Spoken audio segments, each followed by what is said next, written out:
Here's a fly ball out towards center field. This one's going back, and this one is gone!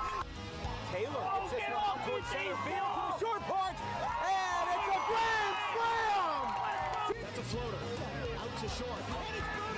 Off the shortstop's glove! Just like they drew it from Hollywood. Caladros, the 3-2. Swing and a miss! And the Audubon Green Wave have upset the Kingsway Dragons!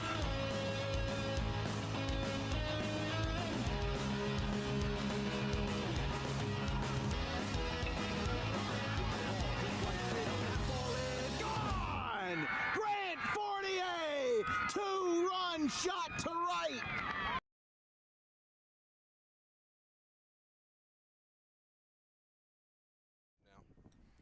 And welcome to the Bordentown Athletic Complex, here from up top, the brand new grandstands, as we've got a BCSL Patriot matchup between the Maple Shade Wildcats and the Bordentown Scotties. It's a bit chilly, but the wind is blowing straight out, and two teams looking to start their season on the right foot are starting out this afternoon. I'm Dan Wilkins, joined by Chris Baker to my right. He'll be chiming in with some insight here from Central Jersey, as right on the tip of Burlington County and Mercer County, we are here for a wonderful matchup at a wonderful facility. Mike Webb and Chris Glenn, the longtime coaches of Maple Shade and Bordentown, meeting behind the dish. And for our second game of 2025, it is certainly set to be a good one. Bordentown has won the last three matchups handily over Maple Shade. They won 11-0 and 10-2 in their prior matchups in 2024 and 6-0 in 2023. But that doesn't mean Maple Shade isn't determined. They're coming into this season 9-14, and remember, they've had some excellent seasons under Mike Webb. He's got over 100 wins as a head coach, and he certainly is setting his guys up for success. They're coming in here playing some tough teams. They've got Audubon later on in the season in a non-conference matchup, and Maple Shade is going to be rolling out one of their best pitchers of the day, as they'll be getting themselves ready on opening day for a brand new season. Their starting pitcher is going to be Chris Stratton. He'll be getting himself the opening day start, and Bordentown's going to get ready to take the field now with Connor Calora, the right-hander, who will be getting the start. For the Scotties, Bordentown's coming in with a very good season and a chip on their shoulder. 17-11 last year as a 5 seed, made it all the way to the Central Jersey Group 2 semifinals before losing to Governor Livingston. So we'll see. This is going to be a good game, and Maple Shade is ready to go.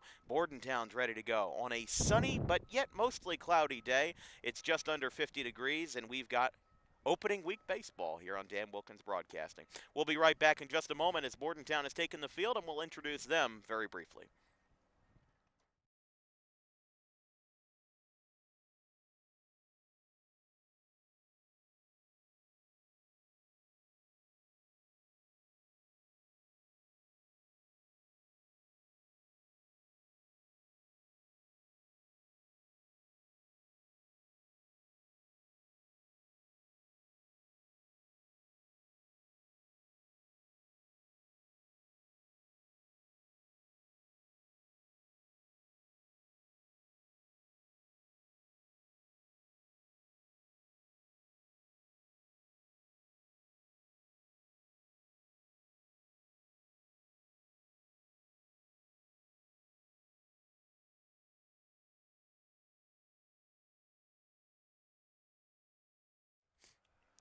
Here on opening week from Bordentown Regional High School, let's introduce Bordentown's starter for the day, Connor Calora. The right-hander comes into his senior year with a 2.7 ERA and 36 innings pitched. And guess what? I mean, he did himself quite well last year, 28 strikeouts. And as a junior and kind of a pitcher/infielder, also hit nearly 300 at the plate. And that's just kind of what you expect out of small school baseball. You know, last year he had a very good performance versus New Egypt in early April, had 5 innings and 6 strikeouts, put up 6 innings and 5 strikeouts in a loss to Audubon back in early April/mid-April of last year, as Calora will get the start for the Scotties. Let's introduce the Maple Shade Wildcats and where they'll be starting out today, as we've got ourselves a good matchup here this afternoon, as it'll be Mulcahy, Stratton, and Morales 1, 2, and 3. Nick Stanton at third base, Chase Blum at second, Wells behind the dish, Smith in right field, Chad Smith at the DH spot, Donia in left field, and then Voiro in center field to close it out. Connor Calora, the right-hander for the Scotties, kicks and delivers, and we are underway with a Not a hit by pitch, but it's inside. Foul ball. I That's said foul it ball wrong. there. It's Forster. Sorry, Andrew Forster's the pitcher. I knew I had something wrong there. Hey, it's still preseason for everybody up here in South Jersey, except these guys are playing a game that will matter for power points this year. It's 1-0 to the shortstop, Cole Mulcahy. He gets a strike called. 0-2. First one's a foul ball there. Ah, okay. For some reason I thought it hit him, but then he pulled back into the box, and it looks like maybe it hit off the knob of the bat. 0-2 is a swing and a miss, and a beautiful breaking ball there from Forster. Is out number one. Like we said, we've got 42 games this year. We'll might take us a week to get all the kinks sorted out, if you will. Mulcahy hit .355 as a junior for the Wildcats under Mike Webb, the head coach. Forster, first pitch inside to Connor Stratton. Batting second and the pitcher for the Wildcats. Batted .300 as a junior. 3 extra base hits, 8 walks, and 6 stolen bases with a .360 slugging percentage. Strike called.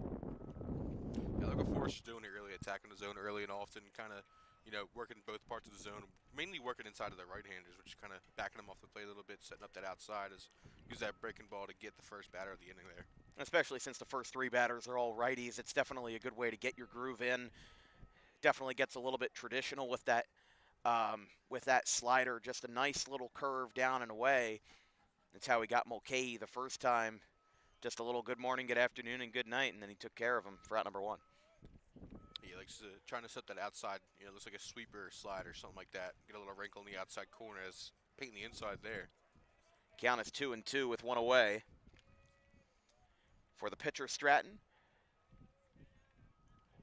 he had a 1.86 ERA in his junior year. We'll talk about him more in the bottom half of the first inning facing the Scotties.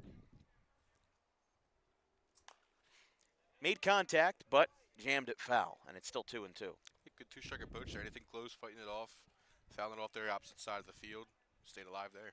Especially because it's still early. We saw with Millville Pittman yesterday, both teams committed 3 errors each. And some of those jitters are going to get to people a little bit earlier because the season started a week early.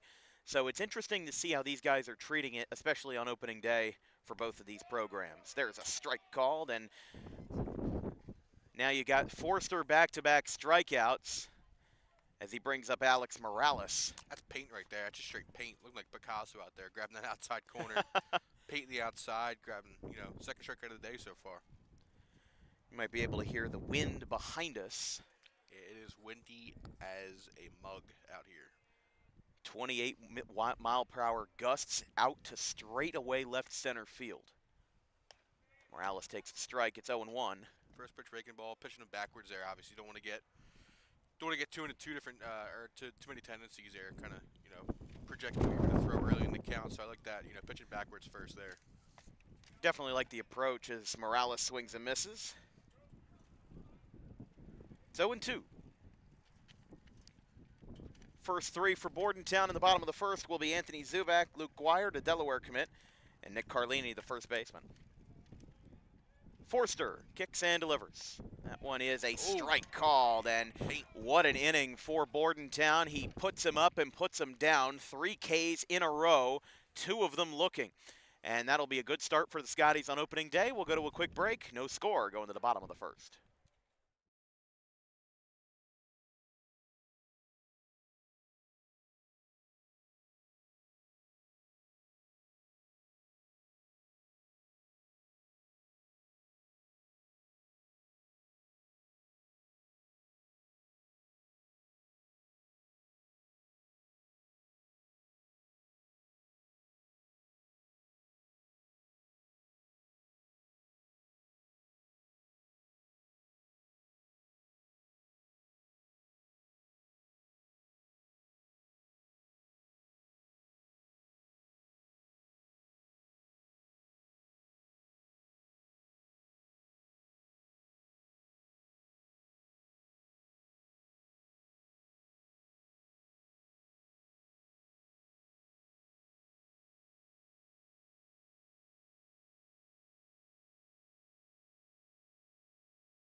Connor Stratton, the right-hander for Maple Shade, he was a strikeout legend in 2024. I put up 62 Ks for the Wildcats at a 1.86 ERA. Did himself quite well in the BCSL Patriot with the team going 3-5 as the senior right-hander gets his nod on opening day versus the Scotties. Let's take a look at what the Scotties are lining up with their starting lineup this afternoon. Anthony Zubak is the center fielder. He leads off. Luke Guire, the commit to Delaware, bats second.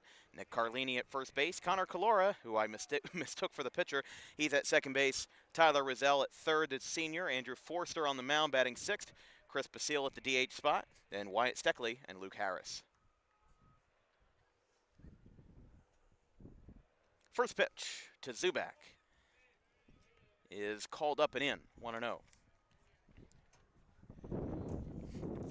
Most of Bordentown's graduates from last year ended up going right up the road to Mercer Community College, which beat my school yesterday, the RCSJ Roadrunners. Not too surprising. Usually the schools that are near a college town will have their athletes flock there if they've got a good enough program. Connor Bell, Elijah Tredago, and Kyle Forster all went to Mercer Community College, the Vikings. Up and in, and it's 3-0 for Stratton.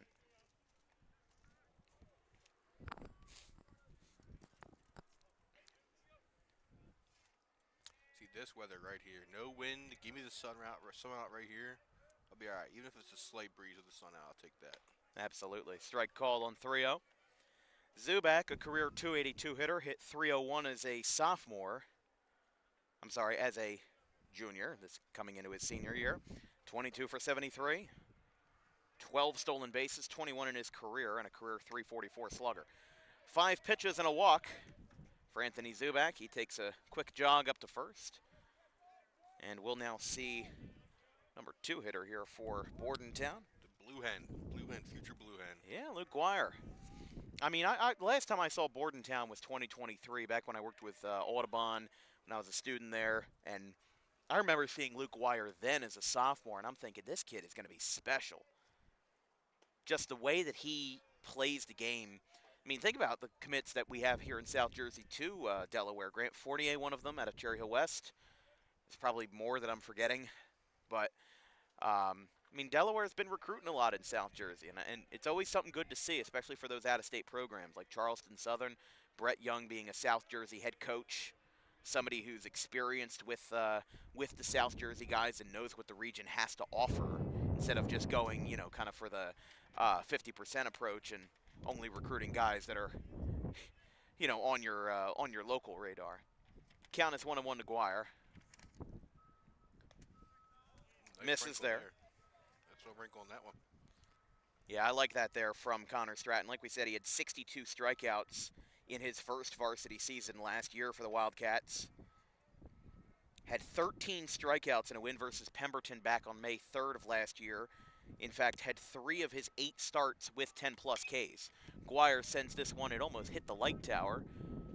And it'll go onto that 50-yard practice field for Bordentown football. I mean, this is just a beautiful facility. The practice field's down here. I mean, you could see some of the football field in right center kind of blending over, kind of Oakland Coliseum style. And then the softball field, they're playing a scrimmage versus Hightstown. They're right across the way. 2 balls, 2 strikes to the future Blue Hen. Guire sends this one on the ground. Out to second base. That one's booted. Not going to pick that one up in time, and that'll be a base hit. Well, E4. Charged to Chase Blum, the sophomore. And we'll see Nick Carlini, the first baseman now.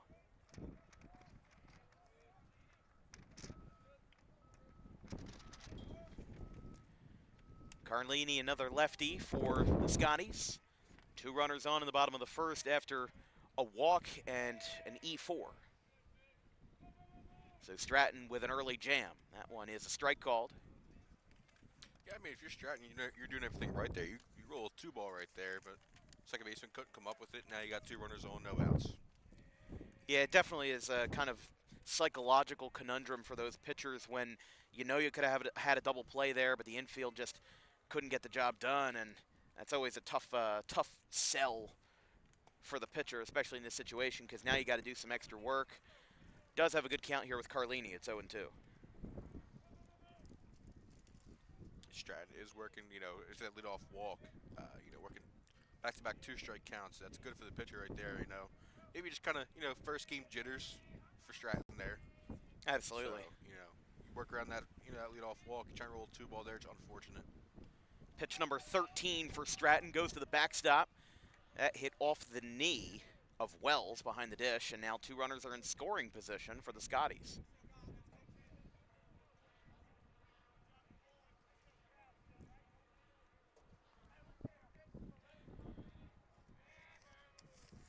Number 4 hitter Connor Calora at second base. He'll be on deck for Bordentown. Here's the pitch outside, 2-2. Had an 0-2 count, now getting into some trouble here, and Bordentown's first run 90 feet away, and still nobody out. Yeah, if you're Stratton, you do have kind of the backstop on your side there. It's a very short backstop behind the catcher, but regardless, you still want to try and pound the strike zone here. Yeah, it's certainly not like a Burlington Township or, hold on here, fly ball to left field. That's going to drop for a base hit. 1 run's going to come in. Here comes the second behind him. Both will score. Throw to second is not in time. And that'll be a 2-run double as Bordentown gets themselves on the board. And Carlini slices one the other way with a good piece of hitting. It's 2-0. Yeah, I'm not going to lie. I like that call with the umpire there at second base. Just because the ball beats him does not mean that, he's always out. It did look like, was that Carlini, right? Yeah, it was Carlini. Carlini at second base. Looks like he kind of just slid around the tag. So, smooth sailing there for the Scotties. Getting, 2-run double there from Carlini. And now they'll bring up the second baseman, Calora. Good velo here from Maple Shade and from Connor Stratton. I mean, sometimes you see some of these teams in the BCSL and you think, how fast is this guy going to throw? And just watching him warm up, he seems composed. He's got decent control. I mean, Carlini's at bat started with an 0-2 count, and he's 1-1 here. He's getting some good called strikes, but obviously Carlini just got a good piece of hitting there, found a spot where the outfielders weren't, and was able to drive home too. Yeah, just a lawn dart dropped in there in left field. Kind of unlucky there for the pitcher, but good piece of hitting there for Carlini. 1-1. Check swing says yes. Pretty clear there. It's 1-2. Stratton up to 19 pitches now, or this will be his 19th. Tyler Rizell, third baseman for the Scotties, is up next as the 5th batter of the inning. Wildcats yet to record an out, and they just did. There's out number 1 on the strikeout. Career K number 63 for Stratton. And now we'll see Tyler Rizell. Looks like sort of a change up there, some sort of breaking ball. Kind of just fell off the table there at the end. Got him to swing over it and get a strikeout there. And I like the pitch mix here. Just seems like Bordentown's getting a good hold of it early, and especially on opening day. Sometimes you can see those differences between if these guys played on opening day versus, late April, May. You might see a different result, might see a different kind of ball game. But here's Rizell, 6'2" senior, 207 average last year, 241 slugging, 6 for 29. Posted more favorably as a pitcher, 1.88 ERA in 37 1/3 innings. I was wondering if Rizell was going to be the starter just because of what he's capable of. A career 1.5 ERA as a sophomore, had a 1.19, and a swing and a miss there. Stratton recovering well after the 2-run double, back-to-back strikeouts, and a good morning, good afternoon, and good night. Now bringing up the number 6 hitter, Andrew Forster, the pitcher. If you're just joining us, Bordentown with 2 runs early on a 2-run double by Nick Carlini down the left field line. Good piece of hitting, and Stratton will step off. As we said, Stratton had 3 starts last year with 10-plus strikeouts. Struck out 10 versus Doan Academy, 12 versus Riverside, and 13 versus Pemberton. And now to be outdone 7 each versus Bordentown and New Egypt. He got the start and went 4 innings in their 10-2 loss back on April 15th.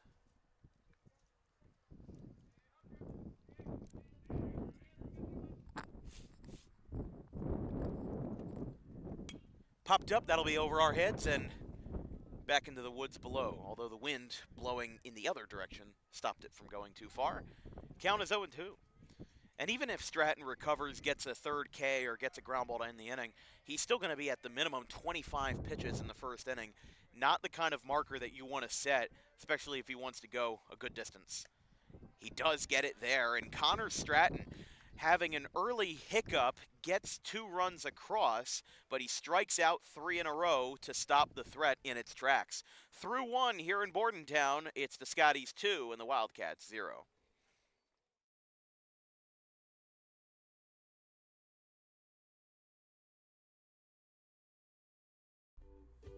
In life, the road ahead is full of possibilities, but to navigate it safely, you need the right skills.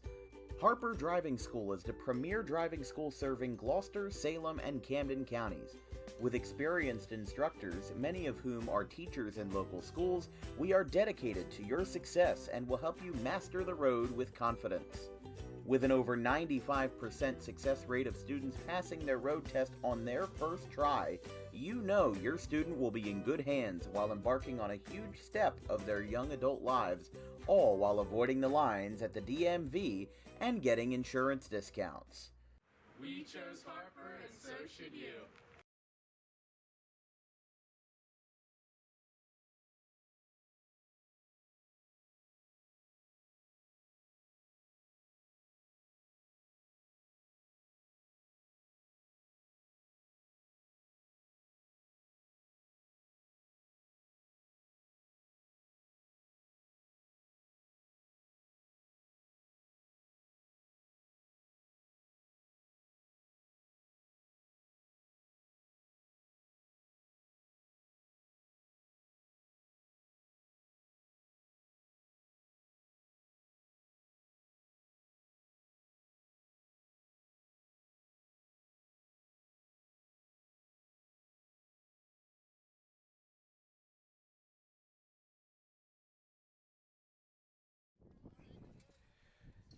First inning gone. Bordentown put up 2 after 3 strikeouts in a row by the Wildcats. Andrew Forster held to just 12 pitches in the first. That's always a good start, especially on opening day. You don't want to give up too many pitches early, and that's, I think, the problem that Stratton ran into as a strike is called there on the inside corner to the third baseman, Nick Stanton. 4, 5, and 6 for the Wildcats. Stanton, Chase Blum, and Wells. That being Aaron Wells, the junior catcher. Swing and a miss there. Not the Yankees catcher, Austin Wells. No relation. That we know of. Or David Wells. Could be that, too. No relation that we know of. No relation that we know of. That one skips in. Maple Shade last year, 9-14 under the 5th season of Michael Webb, 3-5 in the BCSL Patriot. They were 3rd behind Pennsauken and Bordentown. The Indians and the Scotties shared the division title, with Pennsauken having one of their best seasons in a long, long time. That'll be 4 for Forster. It's out number 1. So 4 up, 4 down, 4 Ks. Very good start here for Bordentown. Yeah, Forster's got good stuff. I like his location. He's able to locate well. And he seems like he has good composure, too. I mean, it's not easy with the wind blowing in his direction straight in his face. That's not easy. And the fact that it's opening day, contact here by Chase Blum, it will barely get out of play over towards the grandstands on the right field side.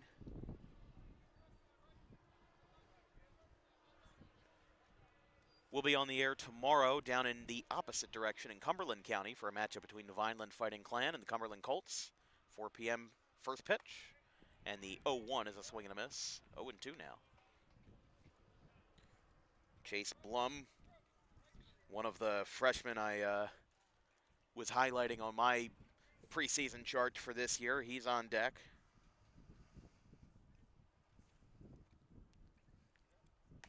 And there's another one. Got him looking for 5 in a row as Forster mowing a lot of guys down early. Yeah, good paint there at the bottom of the zone, right at the knees. Got a strike 3 right there. Now it'll be Chase Blum. Maple Shade started out last year 1-5 with losses to Doane, Pennsauken, and Burlington Township. They had a win versus the independent Kings Christian, and then lost to Bordentown 10-2. Sentiments in 10-0. Responded in late April with 2 wins over Delran and Riverside. But as we said, a 3-5 record in the BCSL Patriot. Pennsauken and Bordentown were both 7-1. There goes the strikeout streak as Maple Shade hits a ball in play, but no problem as the sign is retired. Andrew Forster with 5 of 6 batters retired via the K. He has still been flawless so far. He's been through just 21 pitches in the first 2 innings, and Maple Shade goes down in order. We'll be right back after 1.5, 2-0 Scotties.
Here from Bordentown Regional, score is 2-0 Bordentown on a windy and brisk, but somewhat sunny Wednesday afternoon rather. The sun's playing peekaboo with us. I was going to say, it's now you see me, now you don't. Looks like with the clouds I see behind me, it's going to be doing that all day. Look out. That one's inside to the number 7 hitter. That being Chris Basile, the DH. He'll be followed by the left fielder, Wyatt Steckley, and the right fielder, Luke Harris. Strike called.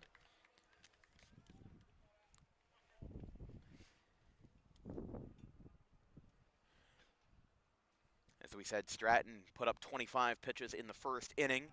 Had some early struggles with a walk, an E4, and a 2-run double by Carlini, but then put his foot down and struck out the next 3. Which, especially considering Maple Shade's record versus Bordentown, here's a pop-up right behind us. It's going to land in play. I was about to take off my Philadelphia Union hat. I thought it was going to go into my glove, well, my hand. But no, it stayed in play. I think the wind definitely helped with that. It went straight up and straight down with the nearly 30-mile-per-hour wind gusts. Blown out to left center. Wonder if somebody's going to hit one out today, just like Nick Watson did for Pittman yesterday afternoon. That one misses high and in. Yeah, back-to-back years we've had a DWB home run on opening day. That's always fun. I love calling the long ball in high school just because in college it's a little bit more expected. Those guys are a little bit stronger, a little bit more bulked up. And in high school, it's just not all that common. I see some teams that have gone an entire season without hitting a single home run, and that's just one of my favorite parts about the game is seeing those guys celebrate and make it happen. 3-2, ground ball, almost hit the glove of Stratton. Throw to first is going to be low, and it is in time. Good play there by Stanton. He dove on top of the ball and got the play after a bit of an errant throw, but he saves it for out number 1, and here is Steckley. Yeah, one thing about these turf fields, if you can't get your footing or you can't get like the ball out of your glove clean or whatever, when in doubt, just bounce it. You're gonna get a good hop on these fields. It's not like the dirt field where you're there about the lip of the grass or anything like that, and rocks in the dirt. Just get a nice long hop. This First one's base hit with some help. out to straightaway left. Oh, and that's going to hit off the glove of the left fielder. That being Donia, he'll get to second base, and an E7 will be Maple Shade's second error of the game. And again, I think that wind, I don't want to chalk it down to just bad defense. I think that was definitely the wind that had a big part in that, with the wind blowing straight out. Looked like it maybe went over his head, hit off of his glove. And now Steckley will reach and get in the scoring position for the right fielder, Luke Harris. We'll go back to the top of the card with Zubak after this. Swing and a miss early on the fastball. It's 0-1.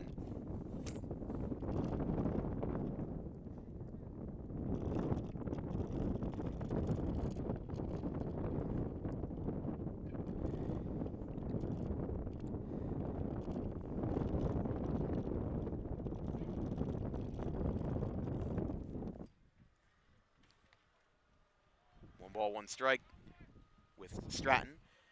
We'll be on the air on Saturday for a doubleheader involving the Gateway Gators. They'll be playing 2 games at 2 facilities, and we'll be following them along for both of them. They'll be at home versus Woodstown at 10 a.m. on Saturday. Then they'll be traveling a little bit further up the road to Westville. There's a field right off of 130. They will be playing the Buna Chiefs at 2 p.m. They originally were scheduled to play Pennsgrove, but the former South Jersey Group 1 champions from 2023 will be coming to town instead. That one misses low, and it's 3-1 here for Stratton.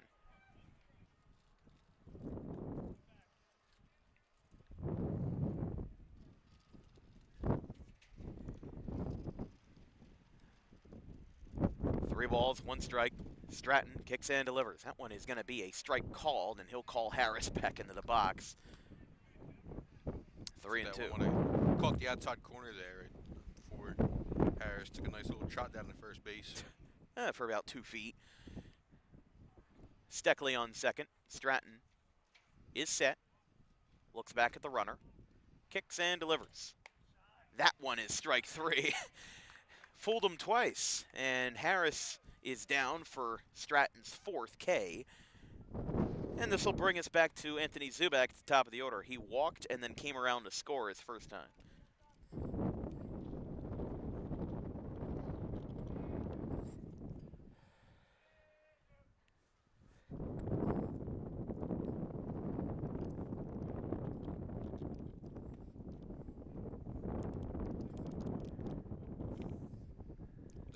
Should have dropped in a curveball or something like that at the top of the zone. Just kind of missed there.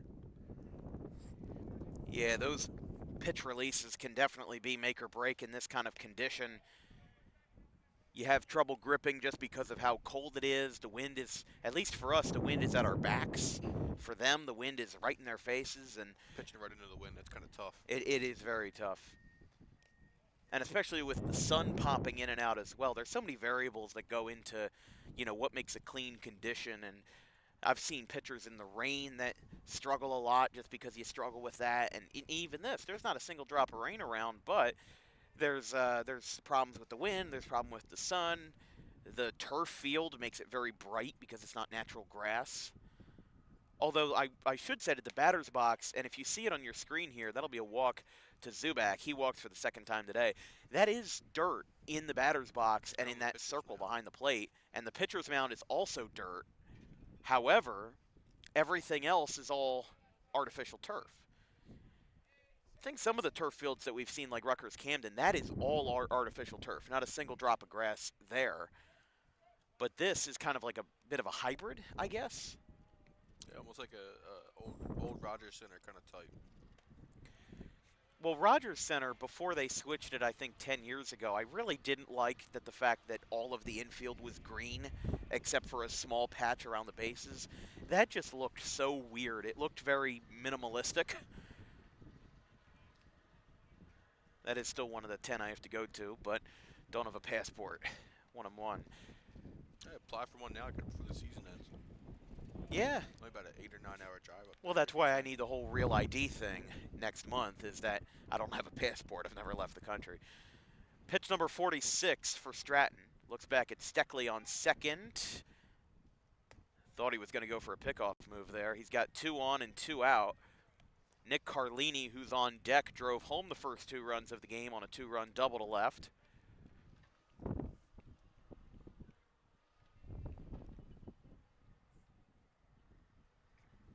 2-1. Caught the outside corner there, and it's 2-2. Umpire definitely given a little bit of a pitcher-friendly strike zone, in my opinion. I've seen some that are maybe just a little bit off the corner and getting that advantage. That's definitely a good thing for Stratton and Forster, especially in this windy day. Ground ball out to second base. Blum is there, gets it at the chest. Throw to first is in time, and the side is retired. Bordentown leaves 2 on, and Stratton, at 47 pitches, has struck out 4 of 6 outs. Still 2-0 Bordentown going to the 3rd inning here from Bordentown in Burlington County.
Welcome back here from Bordentown. Scotties lead at 2-0. Calora 6 up, 6 down as he faces their number 7 hitter. 5 strikeouts in a row to start the ball game and a quick ground out to squash the threat. It is Mike Smith, the right fielder. He'll be followed by Chad Blum and then Braden Donia, who got charged with an error in left field. Maple Shade, no runs, no hits, 2 errors to their name defensively. Bordentown with 2 runs on 1 hit. They had 2 walks and, of course, took advantage of those 2 errors. Got some action. The Wildcat bullpen over there down the 3rd baseline. Yeah, I do see somebody in there. Morales looks like he's warming up. I think number 40, I think. Yeah, that would be Alex Morales, who's the number 3 hitter today. The senior. Actually got 2 arms getting ready in there. No pitcher and catcher action, just 2 arms working about. Mike Webb was just talking to them down there. It's 2-2. Nobody out. And Forster still rolling. Here's the 2-2.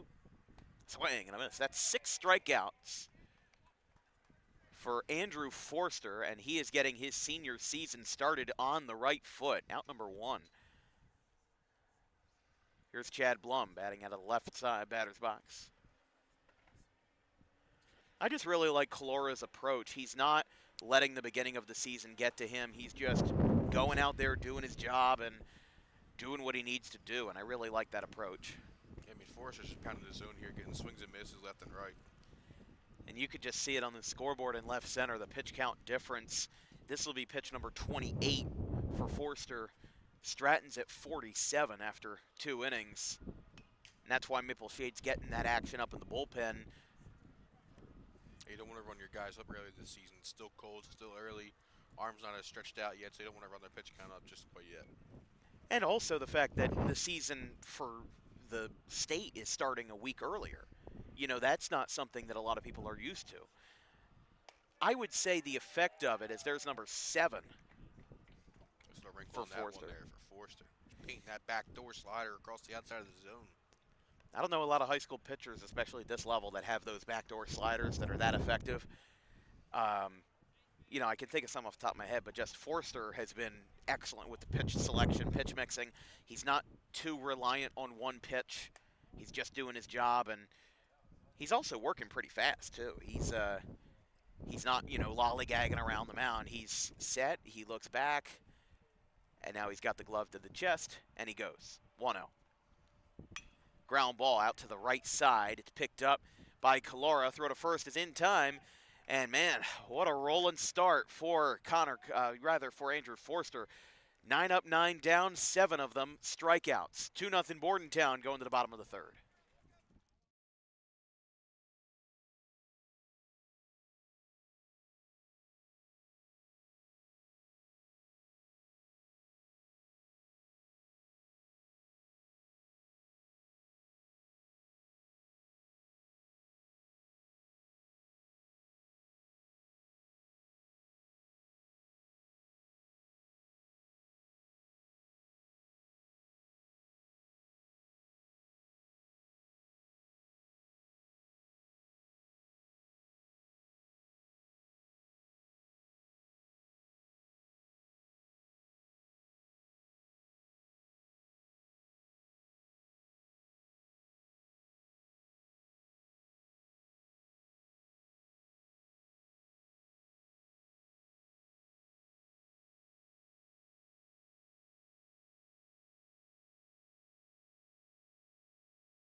Well, what a game it's been for Andrew Forster. He has 7 strikeouts, 9 up, 9 down through the first rotation of the order.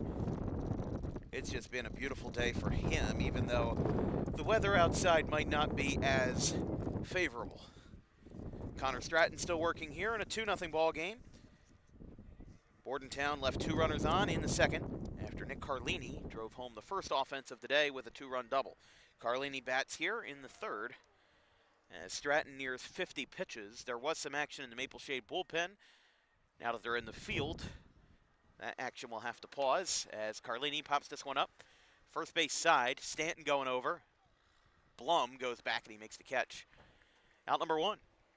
Yeah, looks like we do have some guys warming up in the left field side behind the fence. Can't tell numbers all the way out there. I don't even think my camera can tell numbers. The fence is a little bit in the way.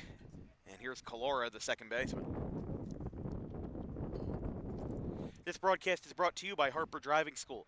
Over 90% of students who take their New Jersey State driving test with Harper pass on the first attempt. If you like those odds, you can book an appointment today at Suite 4 of the Total Turf Complex in Pittman at 614 Lambs Road. And also, if you're a small business owner interested in advertising with Dan Wilkins Broadcasting, we offer affordable commercial packages that fit the needs of your small business. Here's a ground ball out to short, picked up. Throw across the diamond is fired and in time. Good stretch there over at first by Stanton for out number 2. This will bring up the pitcher, third baseman Roselle. Anyways, for advertising inquiries, you can send us an email at thedanwilkinsshow@gmail.com. That email is also in the description of this YouTube video. If you need help spelling it, we'll send you an advertising flyer and get you guys on the way in front of over 105,000 annual viewers on Dan Wilkins Broadcasting. And this is what I really like about DWB is that we're in Bordentown today. We were in Pittman yesterday. We'll be in Cumberland tomorrow. And I think that's what's so appealing to our sponsors and to our advertisers is that, we're a little bit everywhere. You guys get exposed everywhere, all 5 counties of South Jersey and even more throughout Central and the Shore. It's so good to be doing this, even in the early parts of spring where it's still cold, it's still bitter out. Just love doing the job. It's 1-2 now. Yeah, I think I've seen a bit of a more aggressive approach here out of Bordentown with Stratton kind of pounding the zone. Don't want to fall behind too early, but There's a swing and a miss. doesn't matter there. Stratton picks up that K. Strikeout number 5 for Connor Stratton, and that will be a 1-2-3 inning to retire the side. We go to the 4th, already working through 3 innings. It is 2-0 Scotties.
Don't bring it until Stanton comes up.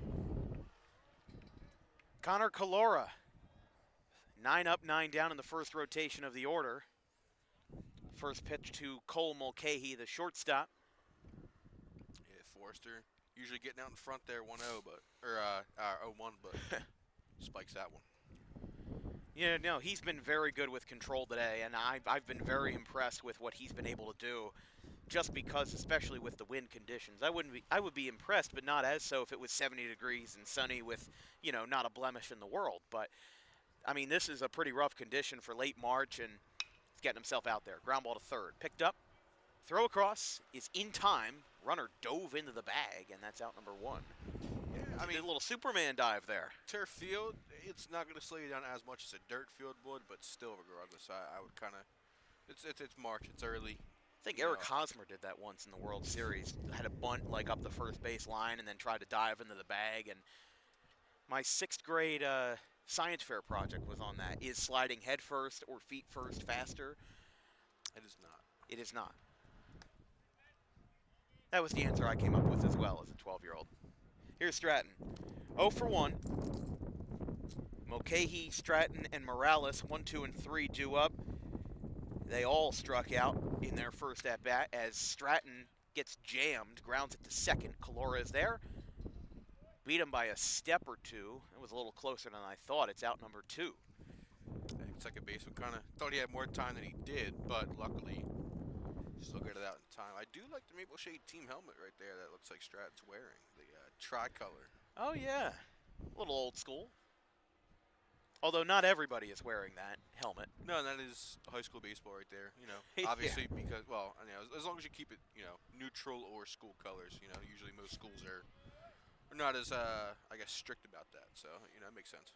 Yeah, I don't think there's any state regulation. I mean, there probably is, but like Morales here is wearing a black helmet with Maple Shade colors, and then Nick Stanton on deck is wearing a white helmet with the Maple Shade MS kind of old school lettering.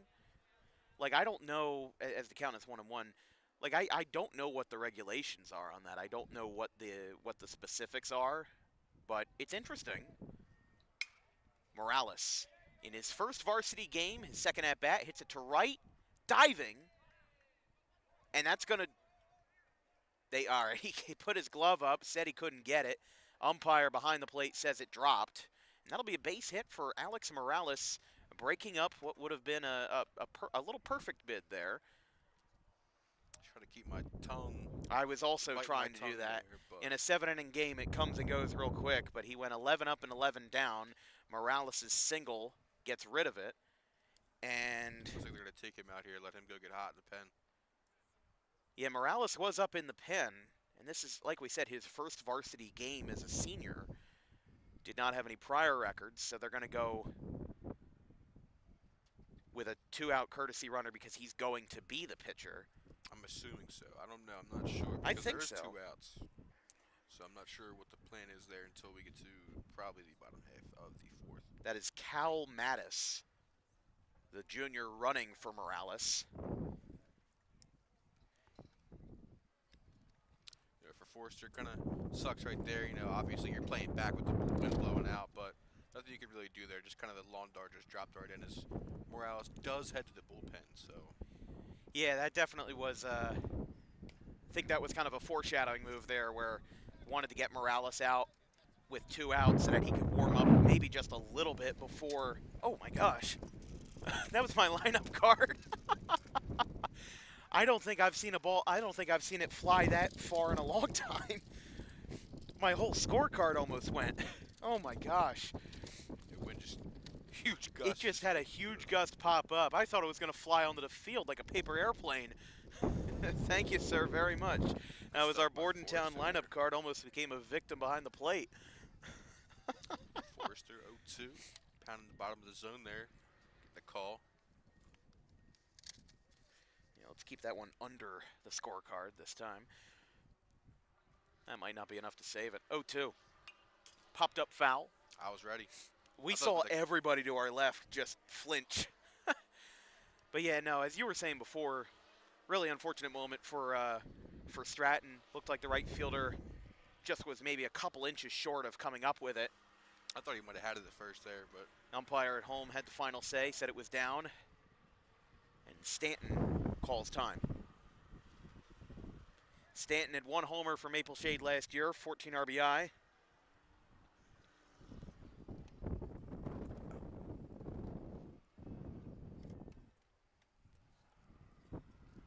And the 0-2, up and away.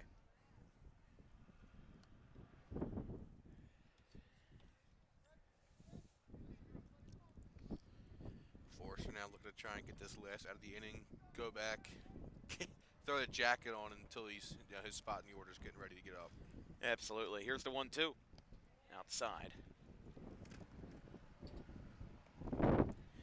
So it looks like with Morales up in the pen that it's going to be the end of the day for Connor Stratton, which not a bad effort at all. Had 2 runs in the first inning, got himself 5 strikeouts, and got out of a jam in the second where he left 2 on, but definitely 65 pitches, especially considering that they're playing tomorrow and Monday. You want to make sure with a team with a small roster like Maple Shade that they space out their pitching well, because they might want Stratton to pitch on Monday versus Pennsauken. Yeah, I mean, only one of those runs earned there because, you know, the other runner reached via error. So for Stratton, you know, not too much damage done. 3-2, runner goes. That one's right down the middle for strike 3. Make that 8 strikeouts for Calora. He loses the no-hit bid with a base hit to right, but Alex Morales, the runner to reach, looks like he's going to be coming in to pitch, as we'll be right back in the bottom of the 4th inning. Bordentown 2, Maple Shade 0.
Alex Morales, the right-hander and senior for the Wildcats, is in to pitch in relief of Stratton. Stratton struck out 5, had 1 earned run, 1 unearned. And now entering this game in his first varsity appearance. Morales got the first hit of the day for Maple Shade as they had gone the first 3 2/3 without a base runner. And then they found a way to get on the board. Still no runs in the column there, but I mean, not that Bordentown has been that productive either. In fact, they've only had 1 hit today, and that was that 2-run double by Carlini in the bottom of the first inning. This broadcast is brought to you by Garden State Pet Center. Keep your pet happy and healthy today with the most organic food products available in South Jersey. You can visit today or 7 days, anytime, really, because it's open 7 days a week at 226 South White Horse Pike in Audubon. So Maple Shade got 1 on base in the 4th on a single by Morales. Andrew Forster with 8 strikeouts and 1 hit allowed through 4 innings. It's just been a masterful performance from him, and he is still at only 45, I think that says 46 out there. 46 pitches, still a very admirable performance for him. And I don't see it changing really anytime soon. He's got them locked down. Yeah, I think you let him go for at least another inning. I'd cap him at like 65, maybe 70 pitches, possibly. I know it's still early and cold, but regardless, I think you let him come out for the 5th. I agree, yeah. Here's first pitch, Morales. Inside.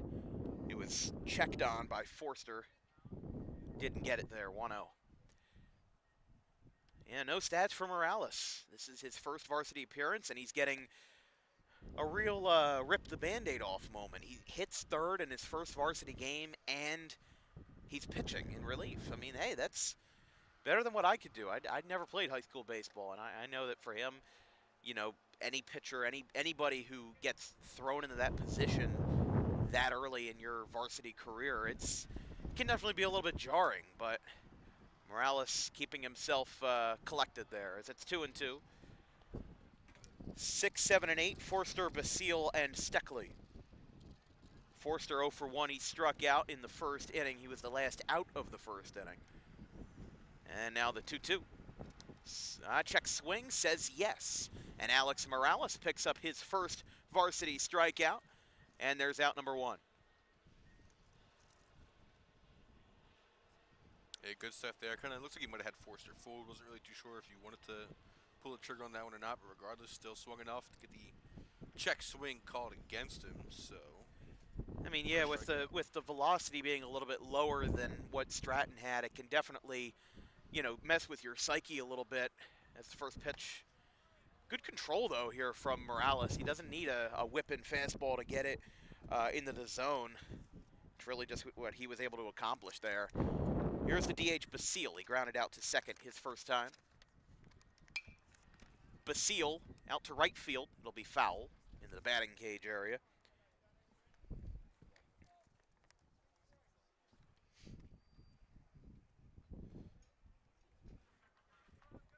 Tyler Rizell warming up in the bullpen for Bordentown. Had a sub-2 career ERA, including a 1.15 as a sophomore.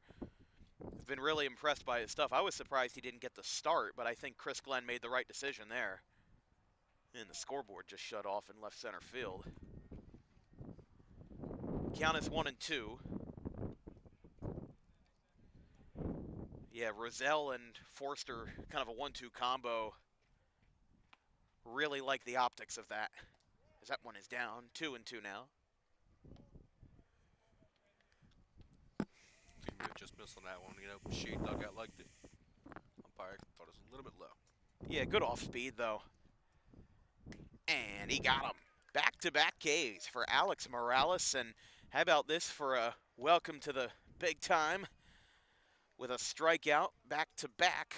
And he brings up Steckley now. Steckley reached 2nd on an E7 his first time.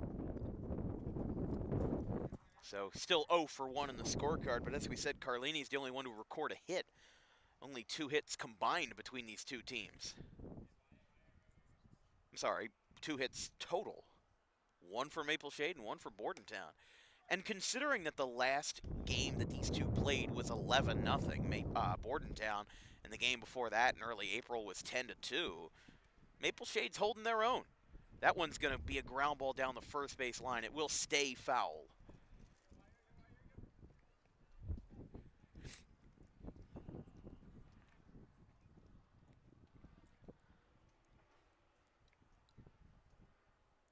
Yeah, I don't know what happened with the scoreboard, but Morales ready to go. Takes a deep breath, gets into the windup, kicks and delivers. Got him.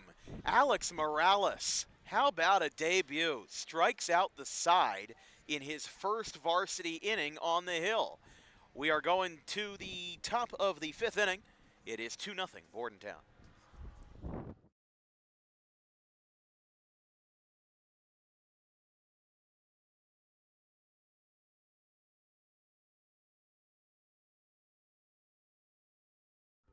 Garden State Pet Center is an independently owned full-service pet store. Our specialty is promoting companionship between people and animals by providing the healthiest product choices available, including all-natural foods, supplements that support and relieve health issues, and innovative products for pet parents. Our goal is to provide our customers with a relaxing environment, and while we're not striving to be the biggest store on the East Coast, we're striving to be the best. No other pet store will make you feel at home like we do. At Garden State Pet Center, we view pets as members of the family. We don't believe in fast, high-pressure sales, but instead matching up the right pet with the right owners, as you are making a lifelong commitment. Together with our team members, we would like your visit to our store to be both enjoyable and educational. Simply drop in and take a look around. View the birds, reptiles, small animals, toys, food, cages, and miscellaneous items. Learn of the services we have to offer and decide for yourself if this is the store you'd like to call your home away from home. Victor Santucci, owner of Garden State Pet Center. Visit us today at 226 South Whitehorse Pike in Audubon, New Jersey.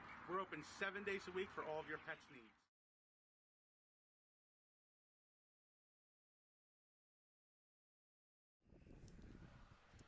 We do have a new, actually no, did Forster stay out there? Yeah, He did.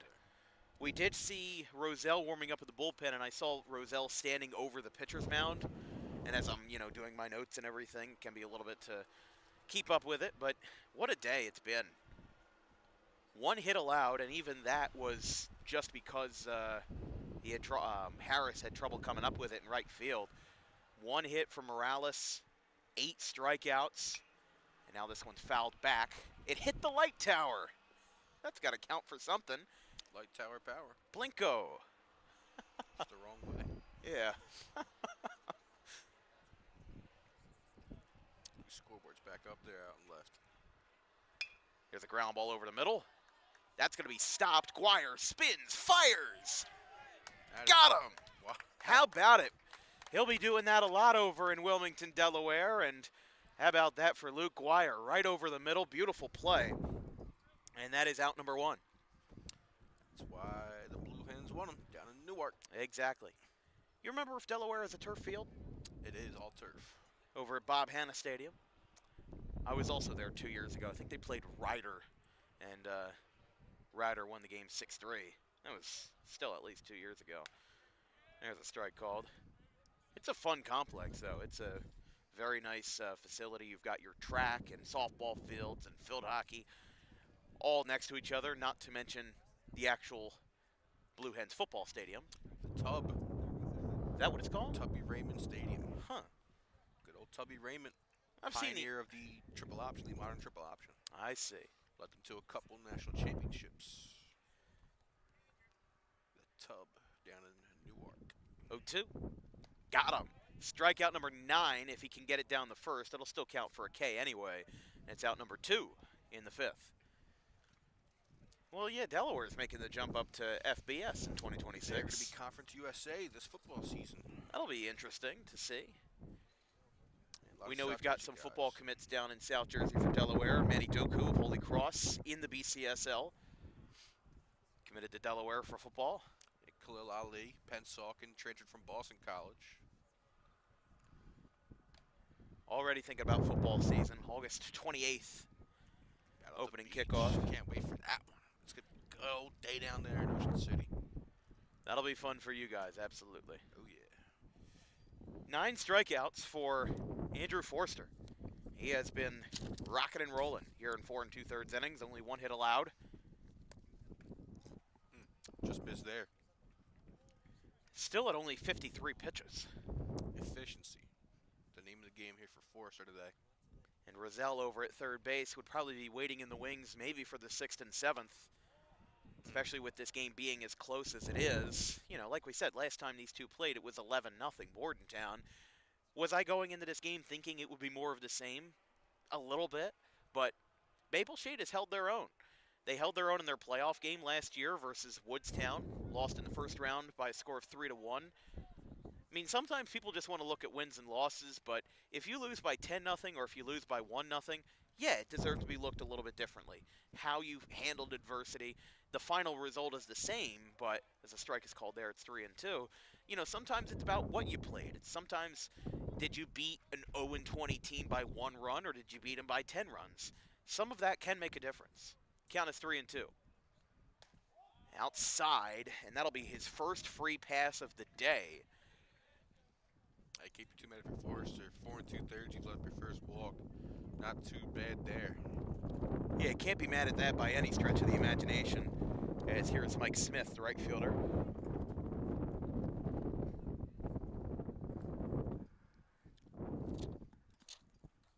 I apologize, this is Chad Blum.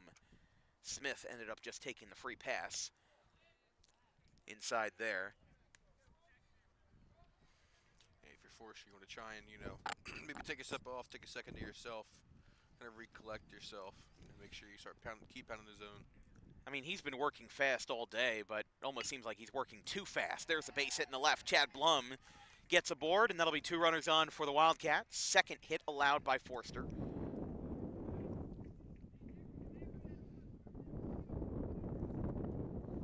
Yeah, I think this is definitely his last inning of work. You can tell he's kind of, I guess, lagging a little bit. You know, maybe the body's starting to tire out. It's cold. It's early in the season.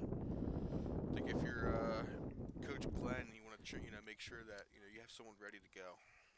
Well, Coach Glenn absolutely has the experience. 154 and 127 in his career. Was a longtime assistant from Bordentown starting in 2000. And then became the head coach in 2012.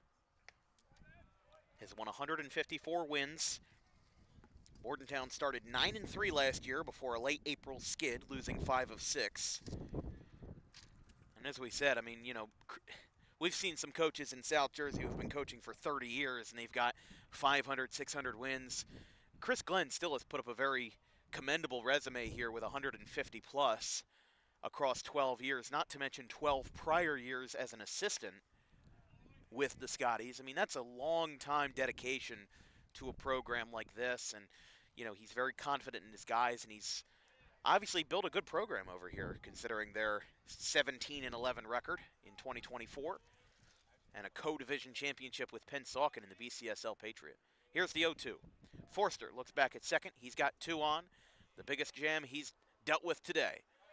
And he got him. There's 10. Double digits for Andrew Forster and 62 pitches through 5 innings. The master of efficiency here tonight as the right-hander has impressed all of us here at Bordentown. And we go to the bottom of the 5th. Scotties will take their bats with a 2-0 lead.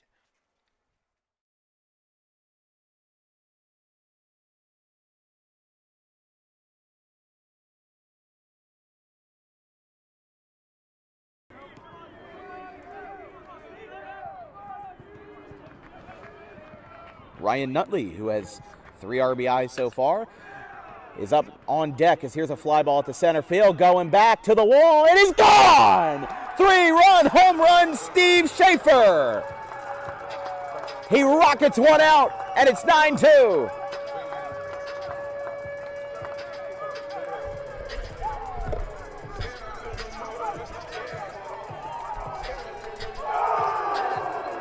First home run for Schaefer this year, the second hit at home by a Scarlet Raptor.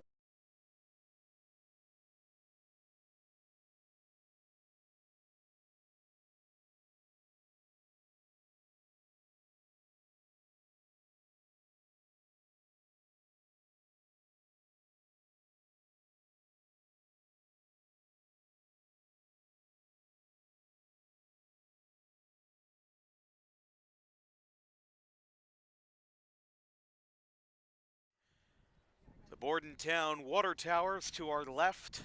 Up top here in the grandstands, the brand new grandstands at Bordentown Regional. Dan Wilkins joined by Chris Baker this afternoon. It has been a brisk and windy Wednesday afternoon, but you know what? No rain. That's what we didn't want. We didn't want any rain. Had a lot on Monday. Canceled pretty much every game in South Jersey. And now the unofficial opening day was yesterday, except these two teams are opening today. A lot of teams are opening next Monday on March 31st. We'll be at Williamstown Clearview, as that one's inside.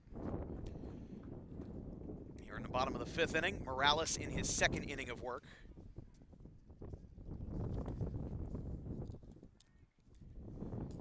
He's got Harris, Zubak, and Guire, 9, 1, and 2. As he struck out the side in the fourth inning. Up and in.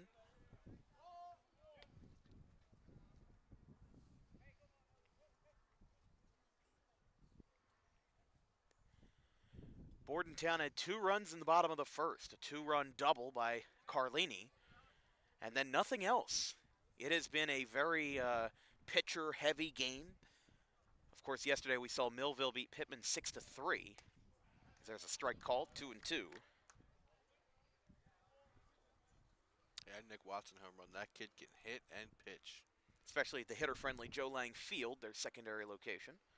Morales with a slow windup. There's 4 in a row. Alex Morales, 4 up, 4 down, 4 strikeouts, and we turn the lineup card back over to Anthony Zubak, the center fielder. Zubak has still not recorded an at-bat. He is 0 for 0, 2 walks.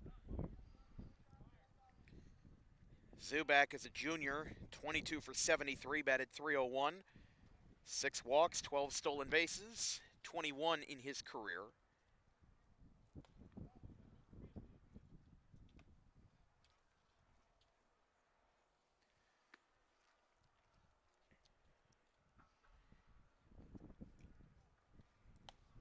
By the way, after 3 innings at St. Augustine and Mainland, Hermits lead 2-1 over the Mustangs.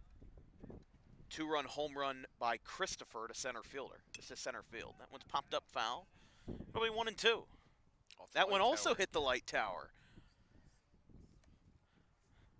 And that's like a skill shot right there.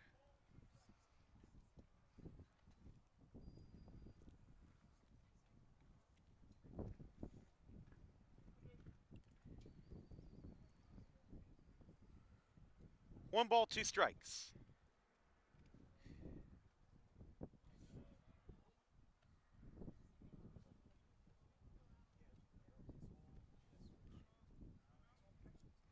Morales with 4 strikeouts in a row. He faces the leadoff man Zubak, and he grounds this one out to third. Picked up. Throw across the diamond. Good stretch by Stanton, and it's in time. Out number 2. Really impressed by Morales here. He's got a bit of a slower windup. Maybe that messes with the timing a little bit, and I just really like what he's all about. You know, doesn't come off as too intimidating of a figure, but he'll get you. 4 strikeouts. Got the first hit of the game for Maple Shade. He has been anchoring this Wildcats team, even though they don't have any runs on the board. Here's Guire. 0 for 2, reached on an error and grounded out in his last at-bat.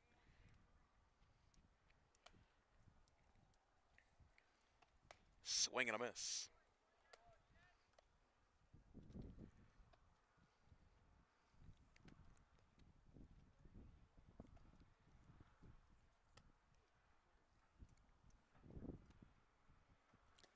Not getting too many South Jersey scores here for baseball. We do have some softball updates. Kingsway leads Vineland 11-0 in the 4th. 3-run home run by the Dragons. It's 1 and 2. Bordentown also got another arm up in the pen, at least briefly, number 3, Evan Cachibuto. There's a swing and a miss. 5 for 6 for Alex Morales. He's got a wonderful performance in relief, and we are through 5 and smooth sailing. 2-0 Bordentown. After their first inning double, no noise yet. We'll be right back.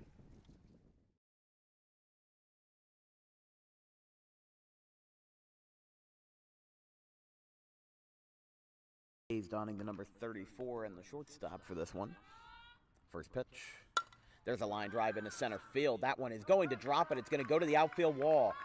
One run will score. Spence is going to make a huge arc around third. She will score to make it 3-0.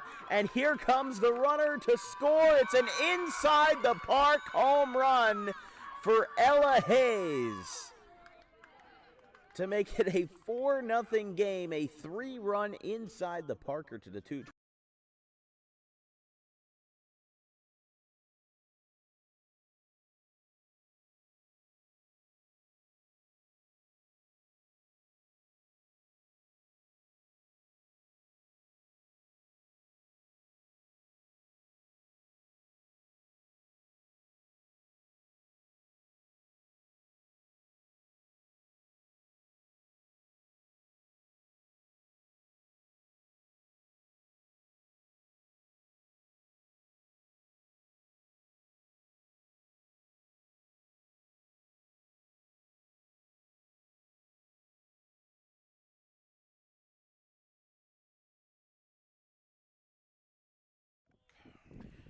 Good game here from Bordentown, 2-0. Whole bunch of zeros in the scorecard as Andrew Forster has been rocking and rolling. 10 strikeouts through 5 innings. They have him back out for the 6th. We've seen 2 Bordentown pitchers warming up, the third baseman Tyler Rizell, along with Evan Caciabato. He has been getting some throws in as well. But, again, we don't know if Glenn has him on a pitch cap, or we know that Brady Middlecoff for Millville was on a pitch cap yesterday because he was taken out. Well, first of all, because the head coach, Coach Forbes, told us, but mostly because it's early in the season. And even if the season didn't start a week early, I think some of these pitchers would still be on pitch caps until you get a little bit deeper into the campaign. So that arm stretches out. Yeah.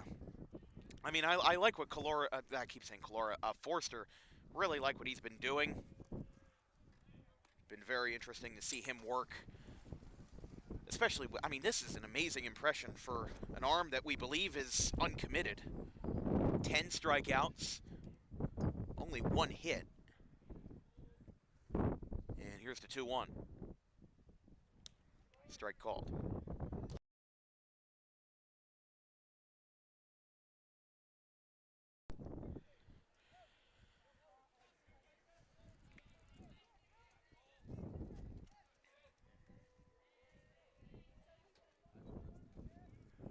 Two balls, 2 strikes, looking for number 11. Ground ball back over to middle, base hit. Maple Shade fired up as he fell down going around first. Cole Mulcahy with a leadoff base hit in the 6th. And as Maple Shade starts to get more hits, Chad Blum had a hit in the 5th. Now that's hit number 3 for Maple Shade. You wonder if Chris Glenn is going to have a short leash going forward as his pitch count gets up into the high 60s, low 70s. Throw, pick off the first, not in time. Mulcahy dives back safely. Here's Connor Stratton.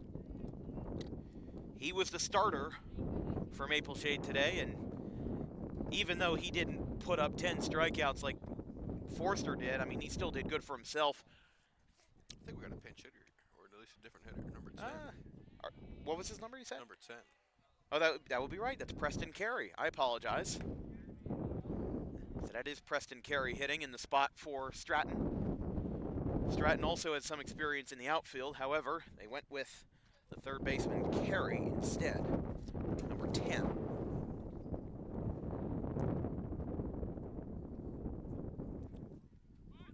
Bunt says he went. It's 0-2. He offered at that. Had a chance at the back pick there at first base, but I don't think first baseman was set in time for the throw. Don't want to have anything go in the outfield. It is a big outfield out in that right field section. 0-2. Forster delivers.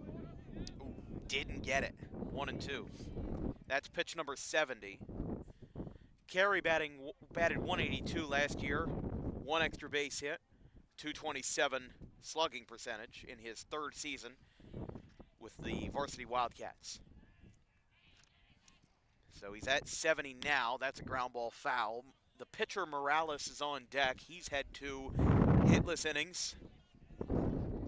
6 up, 6 down for Morales in relief. Which reminds me of RCSJ in Camden County from last year, except the wind was blowing in the other direction at 40-ish miles an hour. 1-2. Letters. Didn't get them. Usually with the umpire, you usually give them that call. It's getting cold out here. Usually Yeah. the umpire's going to go home a little bit early. But I don't gotta give know. him credit, staying true to the zone. Yeah. Well, it has been a little bit generous for the pitcher, just not now. Here's a pop-up over to the left. This is going to get out of play, and it will drop straight into the Maple Shade dugout, right into that little grass area there right next to Alex Morales. He's lucky he didn't get pelted with that baseball. Morales 1 for 2. He got the first hit of the day off of Forster with a base hit to shallow right in the 4th. 2-2 count, and the pitch. That one's going to skip away. It gets past the catcher. Ryan Wood, the catcher and defense-only asset for Bordentown, ends up having trouble with, and the count is 3-2. Do have another arm warming up in the pen for Bordentown. That's the 3rd one we've seen, number 22. That's J.R. Brovac. So we've seen Brovac, we've seen Cachabato, and we've seen Roselle all warming up. And there's number 11 as Preston Carey fights a vigilant battle in the at-bat, but he strikes out looking, and there's out number 1. Yeah, I think if you're Chris Glenn, this has to be Forster's last inning. Just because pitch count-wise, he's at, what, 75, 76 out there? Yeah, he's at 75 right now. Yeah, I think you can't have him go over, you know, at least, you know, if he needs I wouldn't it put him for over 80. If he needs it, depending on, you know, where he's at in the count with the batter, but still, regardless, I think you gotta keep it pretty strict here early in the season. Yeah, if it was May, and, you know, you've got not a lot on the line, I would say let him go. But I think Chris Glenn knows that. I mean, he's been coaching for 12 seasons as a head coach, 12 as an assistant. This is his 25th season coaching Bordentown baseball at any level. He knows what he's doing. I think that he trusts Forster, and if he sees the writing on the wall, he's going to, you know, take a stab at it. Again, he's got 3 pitchers that we've seen either warming up or stretching out. And that has been Brovac, that's been Roselle, who's at 3rd base, and it's been Cachabato as well, 2 players on the bench. So I think right now it's about who is going to pitch the 7th inning and who's going to try to get that save If he gets out of this inning. if he gets out of this inning without a blemish. Morales has hit off of him before. Strikeout in a single in this one for his first varsity appearance. Still very admirable.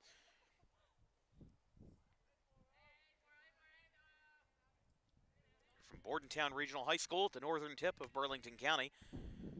49 degrees today. Certainly doesn't feel like it with the wind blowing straight out to left. And here's the 2-1.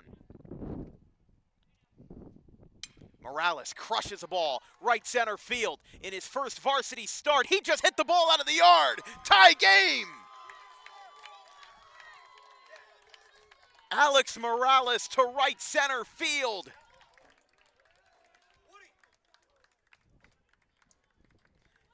And Maple Shade with a shot to right center field. It's 2-2. Chris Glenn wants to look to see if he touched first base. Now their appeal says no. And Alex Morales has tied the game at 2-2.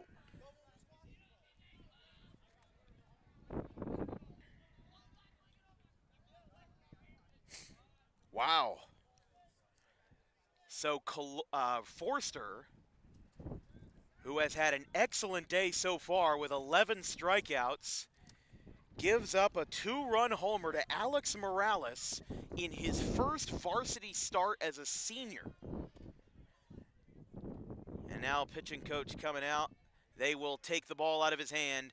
And what a day it's been for Andrew Forster. However, despite his best efforts, Chris Glenn is... No, they're going to send him back out to the field, it looks like. I don't know about that. It's early. I wouldn't really do that. Out into the field? Depending on who's coming in. It looks like their third baseman's coming in. It's going to be Rozelle. I don't really know. I'm not too big of a fan of pitchers throwing about 80, 90 pitches going out and playing in the field. Oh, I'm sorry. I didn't mean to cut you off. Morales completely missed first base. I was just looking at it. Our view is... I forgot to save a replay on our broadcast. I was just looking at it. I got it. You got the replay? I'm pretty sure. Well, we will have a pitching change here. We're going to take a quick break. We'll come back with that. And, yeah, definitely looking at the video, Alex Morales, he got away with it, but he jumped over first base, and he missed it. 2-2 Maple Shade. Tyler Rozelle comes in the top of the sixth.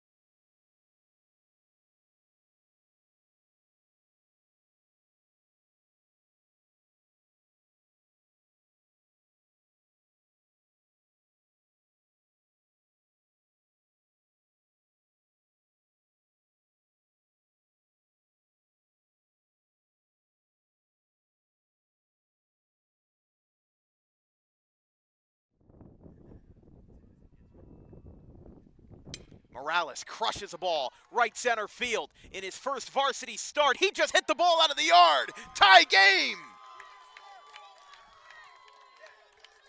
Alex Morales to right center field.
the 2-run home run by Alex Morales. We don't know if he's a transfer. We don't know where he came from, but he is a senior on this Maple Shade team, doesn't have any varsity stats before this season. And he has been an X factor for Mike Webb and the Wildcats. As the count is 1-0 for Tyler Rizell, pitching the 7th, taking over for Calora. I keep saying Calora, Forster. Yeah, I mean, it's getting a little dark out here. I'm not sure what because the clouds, sun's starting to set a little bit soon. But I think maybe the lights should be coming on soon. Yeah, I think somebody will flip that switch shortly. Ooh. We both had the same idea, just it's 3-0. Yeah, apologies for any technical difficulties with the sound. I just realized that we were muted. I'm not sure how long, but not sure what happened there, but we are good now. 3-1.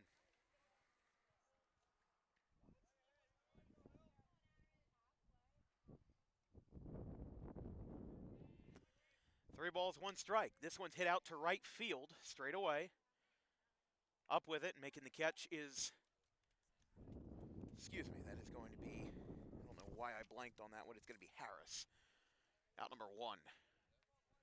So Maple Shade and Bordentown tied up 2-2. In the top of the 7th inning, Wells flew out. Now it's Mike Smith batting in the 7th spot. Maple Shade with 4 hits.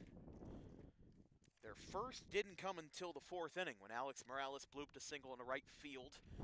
It barely stayed out of the glove of Harris. Outside 1-1. Bordentown had 2 runs in the bottom of the 1st on a 2-run double by Nick Carlini.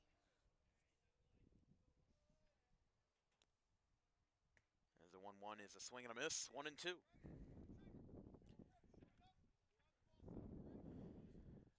Due to the extra cold weather, no post-game interview today. We'll go straight out of it, and we'll get straight into the heated seats of the DWB Mobile. Gonna unthaw. Yeah, and then get some pizza. It's 2-2. Smith will be followed by Chad Blum. He had a single earlier in the ball game. And that'll be strike 3. 14th strikeout by Bordentown's staff and the 27th overall. I can't remember the time I've seen this many strikeouts combined between 2 teams in the same game. I mean, you'd think it's a pitcher's duel with that many strikeouts. And it being a 2-2 game, again, Maple Shade only having 4 hits. Rizell working fast, just like Forster was, and it's 1-0. Yeah, piggybacking off of your point, I think it'll be interesting to see. You were talking about the turf shoes and everything like that. It looks like these guys have metal spikes, but that one's going to be lined and caught by Aguirre.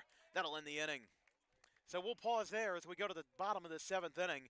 Bordentown looking to pick off where they left off in the 1st and send everybody home in favor of the Scotties. It's 2-2 going to the bottom of the 7th.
Bottom of the 7th inning. It doesn't get much better than this. We have had a thrilling opening week of action here on Dan Wilkins Broadcasting. Yesterday, Millville beat Pittman 6-3. Had a 3 spot in the top of the 5th to do it. And now Maple Shade tied with Bordentown in the bottom of the 7th. Bordentown looking to defend their home field with the brand new grandstands, the brand new partition added, and a whole bunch of upgrades to an already wonderful facility. Alex Morales has been in relief since the 5th, and there's a line drive into center field. That will drop for a base hit. And Bordentown with some early life in the bottom of the 7th.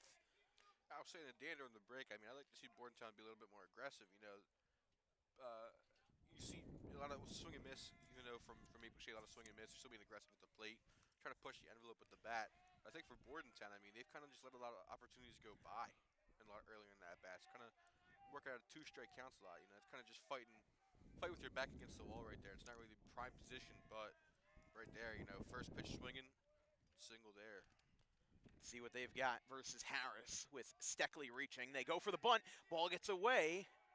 That'll move everybody up as Wells couldn't come up with it. Now the winning run is in scoring position. I'm going to say he pulled back as well. Yeah, he did pull back. Did not offer. So win-win there for Bordentown. Wyatt Steckley would be the winning run. He reached on a base hit. He reached on an error earlier in the ball game, so he is 1 for 3. 1-0 to the 9-hitter, Harris. He bunts again, couldn't come up with it that time. Steckley holds, and it's 1-1. Bordentown plays NBC on the road, Northern Burlington, on the 27th. I believe that's tomorrow, and then home to Cinnaminson and Holy Cross on the 2nd and 4th of April. Harris as the 9-hitter showing bunt. This time makes contact. Morales out in front. Underhand flip to first is in time. Out number 1. That small ball, you like to see it right there. That's they used to call it down at Delsey, now down at Mainland call that Smitty ball. You need that run, across, you bunt that run over and get him in with a single. And now a more very nice situation here for Bordentown. They wouldn't want it any other way. Winning run on third, 1 out. And with Morales at 50 pitches, Mike Webb coming out to talk to them. I honestly, with how good Morales has been, I wouldn't pull him. Okay, I think just a little pep talk. Yeah, that's all. That's all I think it was. I would not be in the opinion of pulling Morales here. If we go to the 8th, sure, because he might be out of energy. But if he can pull through here, that would be huge for Maple Shade. Maple Shade is on the road at Cinnaminson on Friday and then home for their home opener versus Pennsauken on Monday the 31st. Harris 0 for 2. He struck out. I apologize. Harris moved everybody over on the bunt. Top of the lineup here is and we turn it back over to Zubak. Popped up. This should stay in the field. Collision. Ball gets caught by Stanton. 2 outs. That is a close call if I've ever seen one. Stanton and Blum went for the same real estate, and that would have been a dire mistake for Maple Shade. However, they avoid catastrophe, and that's out number 2. That was a close call. That would have been a heartbreaking way with how well Maple Shade's played today. Would have been very heartbreaking to see the game end like that. This is the guy who went up here, Luke Guire, is your Delaware commit, your D1 guy. Let's see what he's got in the tank. First pitch, outside. Yeah, I think that's smart there by Guire, taking until you get. Hopefully, I'm assuming you take until you get a strike. I mean, the first pitch, that's just unlucky right there, popping that up to the opposite end. But I'd be a little bit more conservative there at the plate. Guire out to center field, straight away, and it looks like No, it's over his head. Bordentown wins. Luke Guire with a base hit to center field. A miscue by Maple Shade in the outfield, and Bordentown, in an unorthodox way, will celebrate with a walk-off hit. Luke Guire, game winner. And the final score, Bordentown wins on opening day 3-2. As how about it? Maple Shade with some defensive breakdowns late, and it cost them dearly. That really should have sent us to extra innings, but really, really unfortunate mistake there by the center fielder. I think part of that's just the wind blowing out. Couldn't really get camped under it and ended up just falling over his head. So that will be because the ball didn't hit his glove, that's going to be a walk-off single by Luke Guire. As the Wildcats fall to 0-1, the Scotties, with Chris Glenn in his 12th season, improve to 1-0. From our entire crew here at Dan Wilkins Broadcasting, our social media coordinator, not Brandon the Keggerland, Haley Mejia, our graphics crew, Gavin Van Rel, Caleb Lane, and Liam Nolan, my producer and color commentator for today, Chris Baker, I'm Dan Wilkins. We'll see you tomorrow, an hour and 10 minutes down the road at Cumberland Regional for a matchup between the Vineland Fighting Clan and the Cumberland Colts. Bordentown wins it on a walk-off to center field, 3-2. Have a good one, folks.